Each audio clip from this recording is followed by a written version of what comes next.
walk through probably the first 5 or 6 slides, things that you guys, probably everyone in this room already knows about, but just really just set the stage for sort of the last few, 3 or 4 slides that I'll do after Steve kind of talks a little bit about some real life scenarios that we've gone through. So if you have any questions, feel free to jump in. I'm hoping this is, we'll keep this under 40 minutes, but we'll see what we do. So I mean, as far as the front landscape, right, I think everybody in this room is familiar with of what we've battled through or what we've seen over the years, going back into the 1990s and the 2000s with worms and just things that are necessarily not malicious, but more of a nuisance, right? The goal was to take down a specific website, cause network congestion, right? There really wasn't a lot of malice, really, other than the disruption aspect of it, and there really wasn't a lot of focus on loss, right? Data loss and trying to steal credentials and all the things that we read about every single day. And we all lived through this, right? And then as things progressed into the late 2000s, we heard this term APT. People started to get more organized. And then obviously in the world we live today, we're all very familiar with what's going on, right? State-sponsored activities, whether they're here in the U.S. or abroad, whether it's things for political reasons.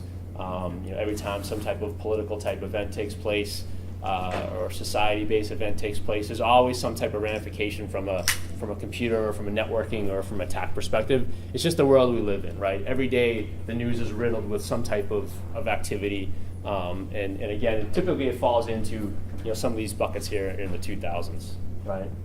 Kind of taking a little bit of the Wayback Machine. How many people in the room had one of these almost identical, right? This thing lived in my bedside table for too many years, right? Constantly waking me up.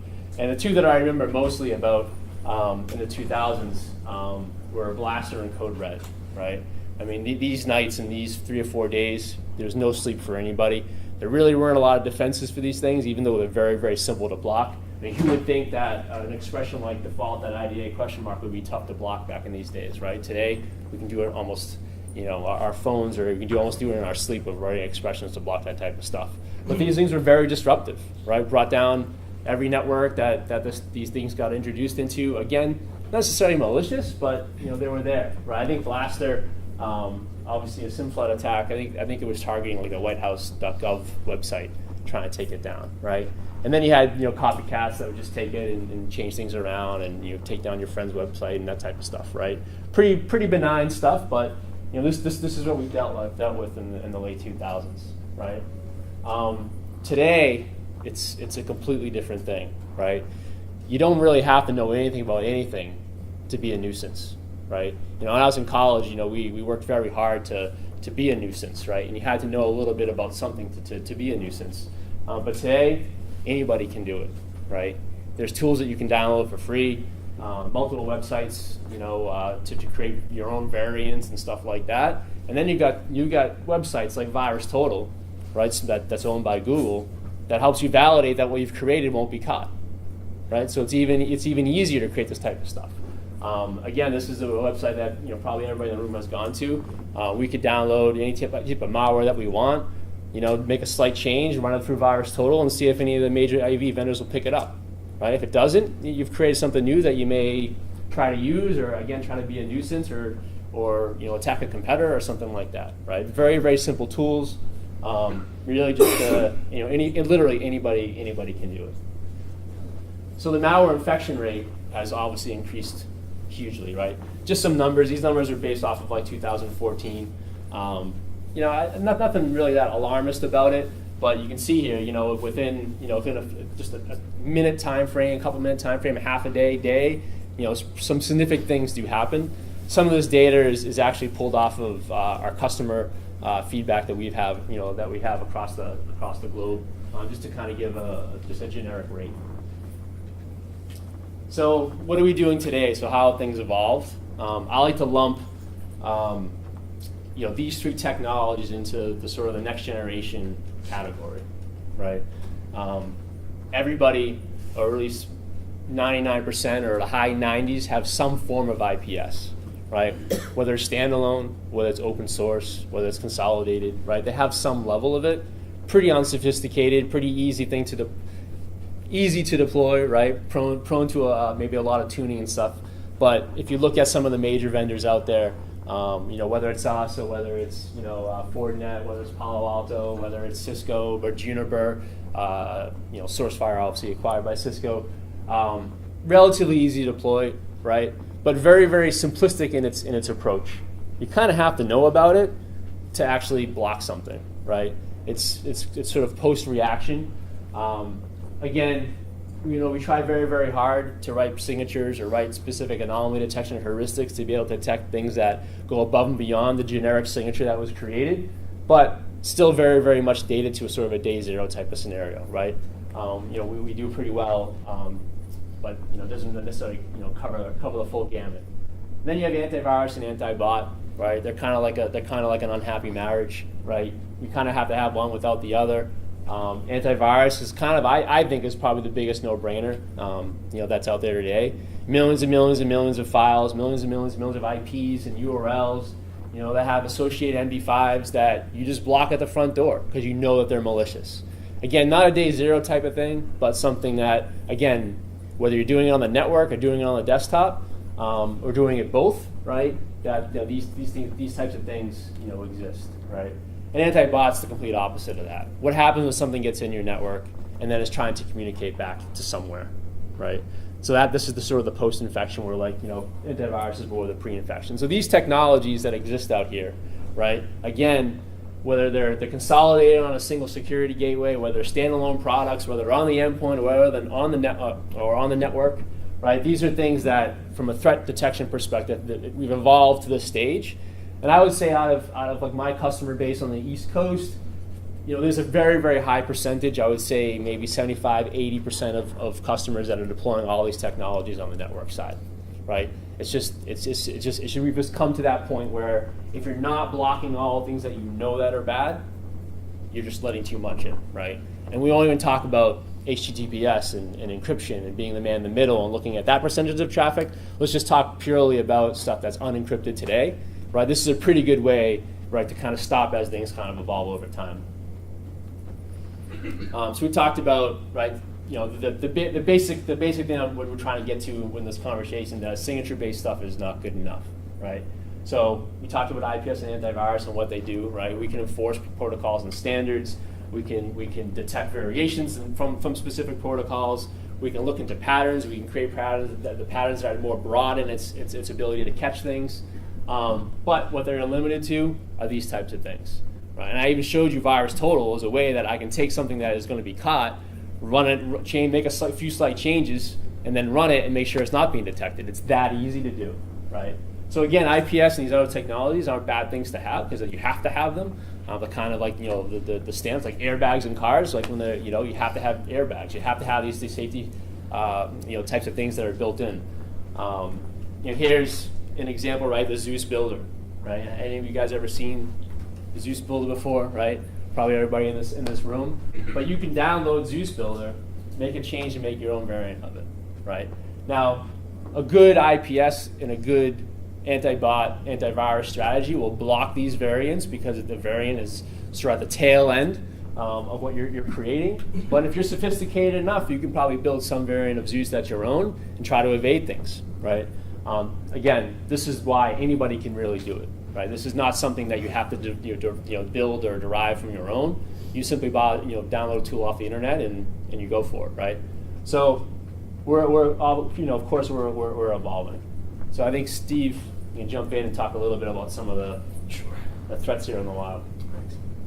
So I'm sure over the past maybe year or two, some of you guys have gotten an email that looks like this, right? It looks like it came from UPS.com telling you that you've got a shipping notification and you need to open it up to take a look at it.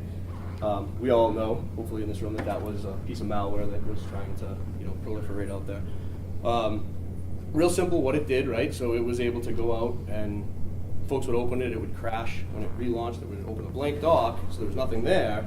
But it would also then launch some processes on the machine that in essence became a keylogger, screen capture stuff, browser attacks. So it would log everything that the user was doing, capture their credentials, capture their information.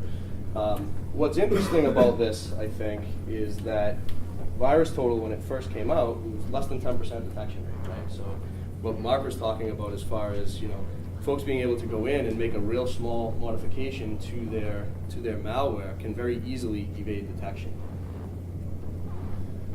So my team at Rudder, earlier this year, we were called into an organization to help them out because they thought they had a problem in their environment. They had a couple of indicators that they had some malware going on, and that maybe some credentials had been compromised within their environment. So we were able to get in and kind of do some forensics with them, and through the course of talking to them, we found out that very similar to that UPS attack, a number of people in their organization had received an email from the U.S. Postal Service saying, hey, open this document and print it. You need to print your shipping confirmation. Now, not everybody clicked on it, but a few people did. And one of those computers that the user clicked on it didn't have proper antivirus on it. Immediately, a Trojan was installed, a downloader Trojan, and I'm not sure if you guys are familiar with how those work, but in essence what they do is once they're on there, they allow whoever's controlling that Trojan to download a different payload. So in this case, once the Trojan was on the computer, they were able to download an additional piece of malware, and I'll get into that in a minute. But what's interesting is, while it was talking out to the network to go and pick up that other payload that it needed to download, we were seeing what looked like normal traffic going out. So the user was trying that looked like that computer was trying to access Adobe.com, Microsoft.com. And mixed in with that was traffic to a bad site where they were downloading malicious code. All in all, once that Trojan is on there, once that downloader Trojan is on there, and if the hacker or the person that's controlling it is able to get the rights that they need, they can install whatever they want. In this particular environment, about 200 computers or so were ultimately infected by different types of malware. And it wasn't just one thing. It was at least 8 different types of malware that we saw. I listed out a couple of them here because I thought it kind of showed something interesting. They didn't just stick with that smoke loader downloader. They realized that that wasn't going to work on some computers, so they were able to install another downloader that worked on those computers. Then they started loading on malware to get the data that they wanted, right? So credential theft, financial stuff. They were pulling passwords. Zeus, you guys are familiar with that. It's a pretty big financial Trojan. They were ultimately able to get a lot of data because the organization in question had a relatively small security profile, and they had some advanced tools that were able to evade detection. They were changing their malware regularly to be able to avoid detection. We took samples because we would find, as we were going through this process, we would find new samples in their environment. We put them in VirusTotal, and we get 0% hit rate. No one was detecting them. And then after a couple of days, it would show up because I think they were obviously using it in other places. One of the things we came across, and I'm not sure if you guys have run into this, but this Powlix malware is very interesting. It's 100% registry resident. Once it's on the machine and running, it'll spawn processes, but it can actually regenerate itself out of the Windows registry. So if you run a file scan, it's not going to see anything. It's pretty advanced stuff, and watching it work was pretty interesting. It kind of shows that the strategies that are being used are definitely evolving. The strategies that these folks are using to build malware is definitely evolving, and they're trying to stay ahead of us, and we're trying to stay ahead of them, obviously. So it's kind of an interesting an interesting example. Ultimately, so this organization that we worked with, we were able to kind of contain it and work with them. They ended up having to re-image about 200 systems because it was not possible with that much malware floating around to clean that stuff up. So I'll give it back to Mark.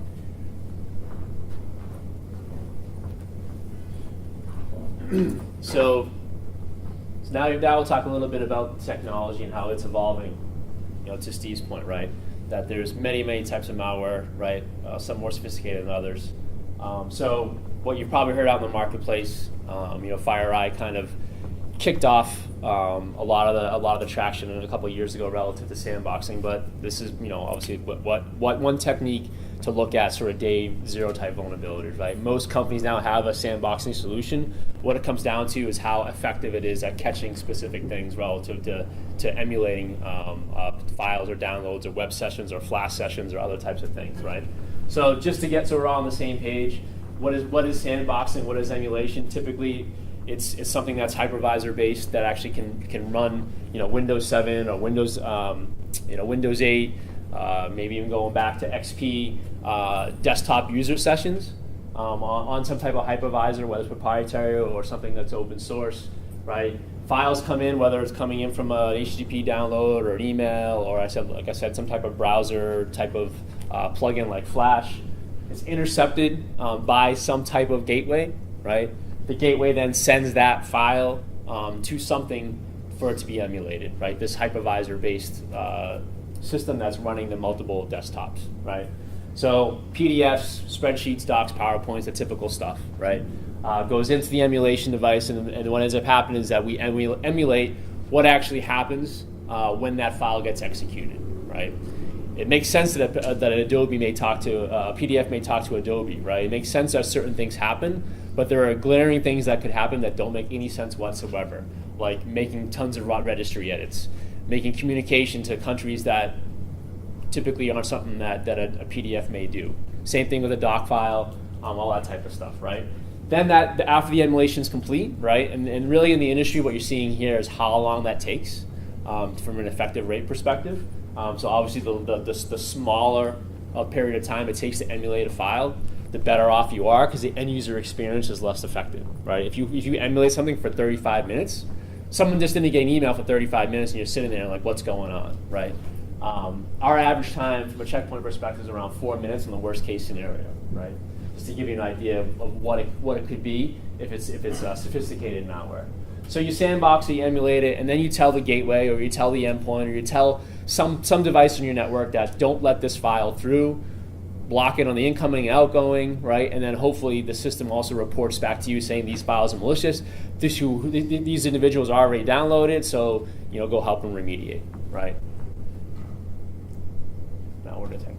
So here's an example, right, of emulation at work, right? A screenshot typically is provided up here on the right-hand side of what the file looked like when it was executed, whether it was a PDF or a doc file. Here are the files created, right? Here are the registry keys that were tampered with, to Steve's point. Here are the processes that were either kicked off or modified, right? Pretty easy stuff to detect when you're sandboxing or emulating type of stuff. And then here's like an example of, anti-bot, right? Which would actually particularly catch the call to home, right? Which is an unsafe network connection, right? So to Steve's point earlier, this has become a giant arms race, right? Malware writers will try to write malware that detect whether it's being sandboxed, right? So then we try to detect that they're trying to detect us. And then again, we take another step and we're trying to detect that they're trying to detect. We get in this giant loop, right? They put timers in. So we accelerate the clock to make time go faster, right? You can imagine that this is a game that we're not going to win, right? Because the malware writers are always going to have the upper step because we don't know what they're going to try to attempt to do. Don't get me wrong, it's a great technology and you have to do it if you want to catch day zero stuff, and you catch a very, very, very large percentage of it, of malware. But if you're smart enough or clever enough, you're going to find some way to avoid your file or your piece of malware being emulated, right? So I took this screenshot actually like a week ago, right? The URL on the bottom here is just a checkpoint site where you can pop this thing up. But this was like, I think, around 10 o'clock, and there was 800 logged connections of known malware connections, right, that we had logged. And you can see it the day before. It was like 1.7 million attempts that we logged the day before, right? So you can go here every single day, bring up this website, and just kind of get an idea, where the hot topics are and that type of stuff. But the point of this slide was a little bit like a war games kind of representation that there is just kind of this arms race that we're battling from an emulation. So as they're evolving, right, security companies like ourselves, we have to evolve as well. So the next thing that folks are getting involved with is file scrubbing. It takes the emulation out of the picture, right? What ends up happening is that all the embedded objects, the macros, the code, the links, user-defined links, all that type of stuff is scrubbed out of the file. Bless you. It's scrubbed out of the file, right? So now, when the end user, when the recipient receives a specific file, what they're getting is a scrubbed, benign version of the file. So therefore, it is not malicious. So it doesn't matter, right? By the way, the percentage of that is in the very, very high 99% ratio. So the end user gets a benign file, and that benign file may not have all the actions that the original file had. Drop-down menus in Excel, that type of stuff, right? But they can request, from an end user operational perspective, they can request the original file that will go through more rigorous checking. But this is a great technology or a great way to avoid the unknown because because at this point you're just removing it. So file scrubbing, right? And by the way, you can also do this from a web browser perspective with a browser plugin. So you can scrub the actual browser content. Still, you may say that this is a great technology. Some may choose to adopt it, some may not choose to adopt it based upon how the end user experience is affected. But a very, very successful strategy, and by the way, a very, very quick strategy. Typically, a file can be scrubbed in less than a second. Now you take 4 minutes down to less than a second. The end user doesn't get the original file, but they're also being protected in email and web sessions are happening in a very, very quick manner. So there's a trade-off that security administrators have to be able to pick here. So again, further evolution even beyond that, right? How can we catch things that are OS agnostic? How can we catch things that that necessarily can't be emulated? And I think only the future will be able to determine how sophisticated malware will get. So a further evolution from a checkpoint perspective that we're looking at and that you'll see relatively soon is actually chip level sandboxing, right? So here's just an idea. This is a typical malware in its infancy, right? You have vulnerability, right? There are thousands of them out there. But from an exploit perspective, there's a handful, right?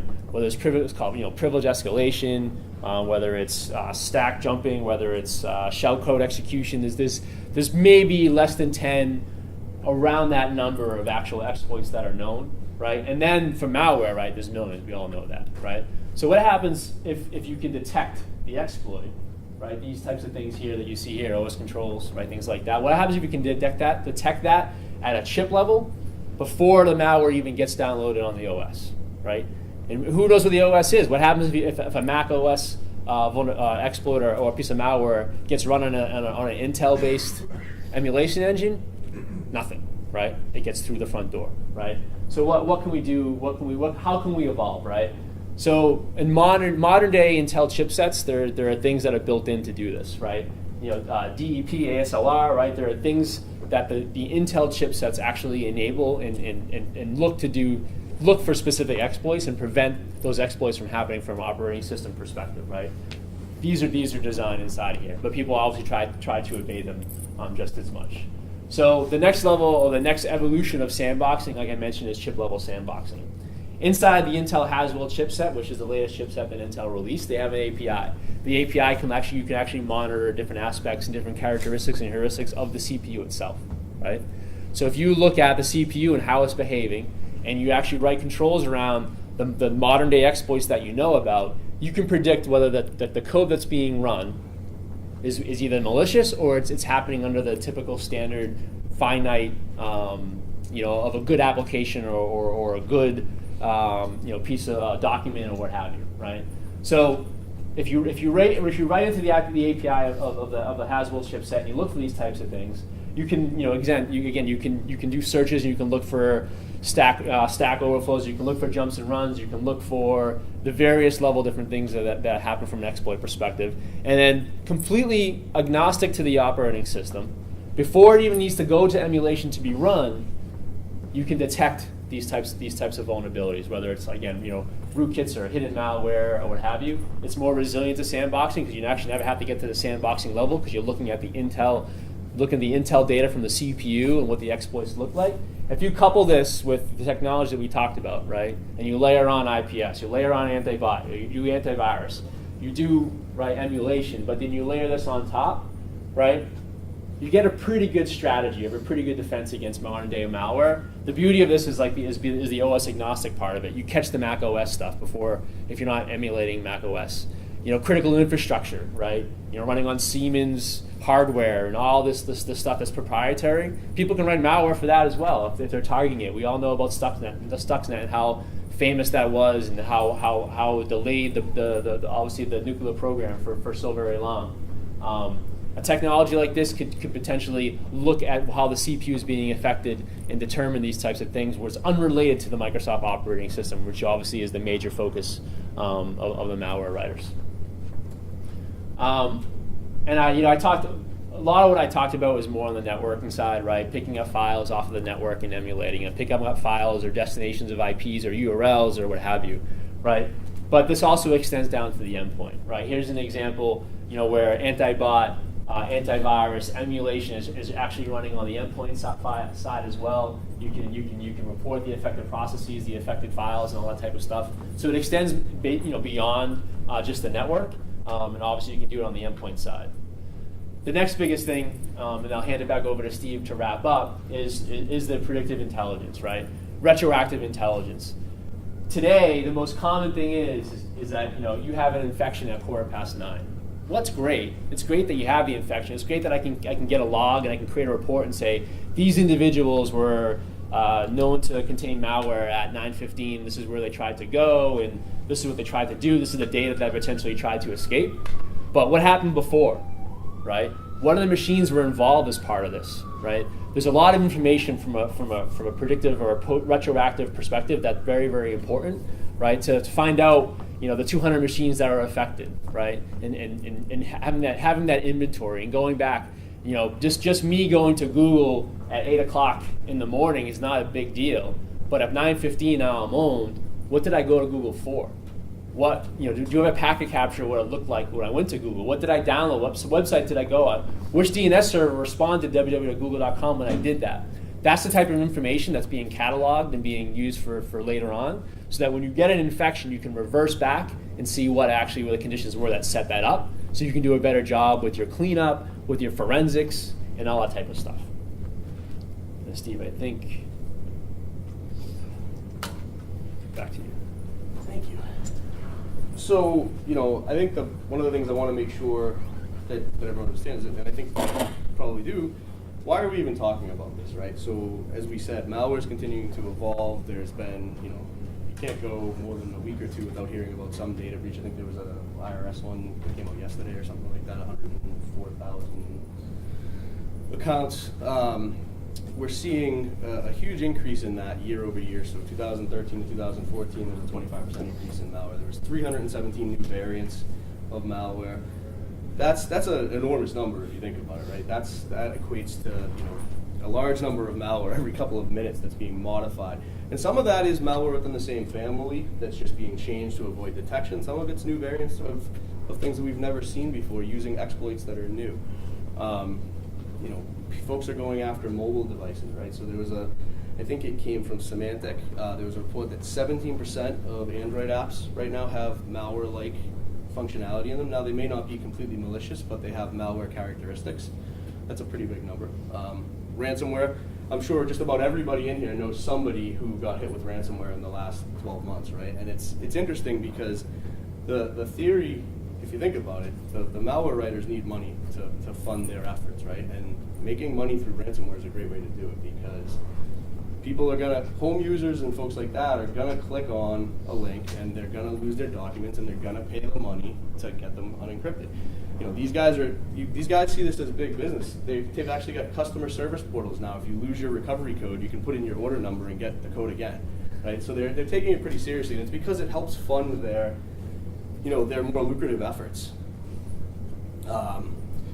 And I think it's important to understand that there's no single approach that makes this go away, right? You can't focus just on technology. You can't focus just on process. You can't focus just on educating your users. You kind of have to do all of that stuff. And you have to look at it from more than just this is an email-based threat or this is a website-based threat. You have to start looking at, how do I protect my mobile devices? How do I protect, the Internet of Things is coming, right? It's kind of here, but it's evolving. There's going to be additional security features and threats in that area as it evolves. So you have to kind of look at it from all of those avenues to say, all right, how can I put together a strategy that's going to protect my organization and myself against this stuff? I think that strong technical controls help, right? So things that Mark talked about certainly are part of that strategy, but you can't really stop there. Everybody jokes about patching and vulnerability analysis and vulnerability assessment and stuff like that. They're really important because you can help to understand. It can help to understand what threat vectors can be used against you. You also need to start looking, and I'm sure most folks are, but the idea of extending the security controls beyond the corporate network, right? So people take their laptops home, people take their mobile devices out of the office, they plug in. I'm on the guest wireless here right now. Who knows what's going on that, right? So you need to start looking at that stuff and putting in controls, whether it's something that can extend your corporate network security out to those remote users, or taking a different approach and looking at how can I at least know what's going on. And I think that's a really key point, is that visibility. So visibility, folks, how many folks in here use or have visibility tools like a SIM or something like that where they're getting data? What I hear from a lot of folks is they have all those tools, but they get a ton of noise, right? And it's hard to weed out the false positives from the good stuff, and what do I need to react to? What can I just ignore? I would say take a long, hard look at and make sure you're using the right tools and that they're tuned correctly, because that data is there for you in a lot of cases. Being able to use it, like Mark said, post-infection or pre-infection and post-infection is important, because you need to understand what happened. You can't protect yourself. A machine has been compromised. It's hard to protect yourself against that compromise if you don't know what happened before, what happened after, right? You can't modify firewall rules to block a bad site if you don't know what site they went to start with. So getting tools that really work from a visibility point of view is important. Also, don't discount the data that's available to you. I mentioned earlier my organization helped one of our customers with a malware outbreak. And one of the things that came out afterwards is that they had noticed during the period that they were infected a large uptick in machines that were crashing and blue screening and all this stuff. They had all that data in their ticketing system. But nobody went back and looked to say, hey, we know we started having a problem around then. What other characteristics did we see in our environment? Afterwards they did, and they found, from when it started till about when we got everything cleaned up, they had a huge uptake on the number of machines that had to be re-imaged in their environment, that were having problems, users that were reporting stuff. That's valuable data that you can use to know that something's wrong and that you need to take a closer look. Education, obviously. Stay on top of the current trends around, things like certain stuff that's being released, stuff that's being released as far as new malware, vulnerabilities, things like that. Educate your users too. I know everyone kind of laughs about that because it's not always super effective, but I think users, even non-technical users, are becoming more aware of the fact that there are threats out there. I mean, how many folks in here have had at least one credit card replaced in the last year, right? You're not alone. I think I had 2 or 3 done last year from Staples and Home Depot and stuff like that. Your users are having that issue too. So I think the message resonates a little bit better to them now than it may have in years past. And that's it. Questions? Any questions? Good. So one of the things that we try to convince our people of is that, first of all, you need to fund your security operation. Sure. So a lot of things you're talking about in there, if you got the tools, it doesn't matter. You've got to have the people to operate those tools effectively. And then part of that effective operation you're going through is like the data is there, Yep. but you need to enable your people to go looking through that data. Because the SIM is going to either flood you with data or not tell you what you need to do. So setting aside 20% of everybody's time and saying, look, use this time to go do proactive hunting. Yep. Look at some blog article that says, oh, you look for this registry key, or you look for this website, it may be an insider notification, and they go back hunting through your data, and they find something. Yeah, I think leveraging the tools, but like you said, you need people to look at those tools, and then you need people to do follow up on that, and you also need tools like that, like a SIM tool or a data analytics tool are great, but you also need some level of understanding of what goes on beyond the network and the endpoint. You need to understand business process to some extent, right?